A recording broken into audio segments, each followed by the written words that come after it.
রোজার শুরুতে নিত্যপণ্যের দাম বেড়ে গেলেও বাজারে এখন অনেকটাই স্বস্তি ফিরেছে।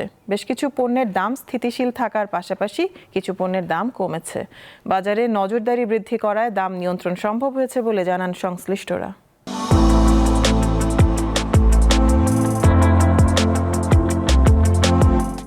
রোজা শুরুর পর রাজধানীর বাজারে নিত্যপণ্যের দামে অস্থিরতা দেখা দেয়। এ অবস্থা চলতে থাকে টানা এক সপ্তাহ।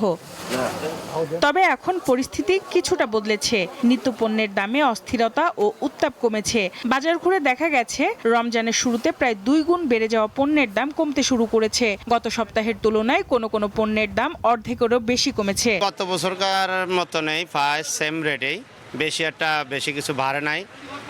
নিত্য পণ্যগুলা ওই খেজুরও পায় গত বছরকার রেটে আছে। চাল ডালগুলো এগুলো আসলে আগের রেটে আছে পায়। সাধারণ জনগণ কুঠিগত হয়ে আছি তাদের কাছে। তারা যেটাই ঠিক করে দিচ্ছে আমাদেরকে সেটাতেই কিনতে হবে, সেটাতেই খেতে হবে। হয় আমি খাবো, নয় আমি খাবো না।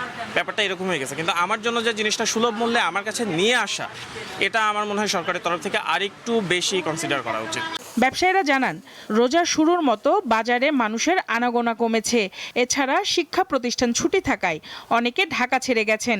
অন্যদিকে পর্যাপ্ত সরবরাহ থাকায় বাজারে ইতিবাচক প্রভাব পড়েছে বলে জানান তারা।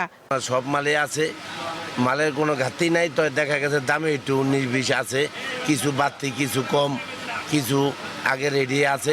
এটা সরকারের ওখানে যদি আমি মনে করি মনিটরিং করে, ওখান থেকে যদি তথ্য না, আমাদের কাছে কিচ্ছুই নাই। নিয়মিত বাজার মনিটরিং জোরদার করতে সরকারের প্রতি আহ্বান জানান সংশ্লিষ্টরা। আসলে এই সিন্ডিকেট ভাঙার মতো আমাদের কোনো ছোট ক্রেতাদের আসলে কোনো সুযোগ নাই। সবার জায়গা থেকে সচেতন না হয়, এটা প্রতিবাদ আমরা কিছুই পাবো না। যে কোনো উপায়ে নিত্যপণ্যের ন্যায্য মূল্য নিশ্চিত করার দাবি জানান ক্রেতা বিক্রেতারা। সঞ্জিদা প্লাবনী, দীপ্ত সংবাদ, ঢাকা।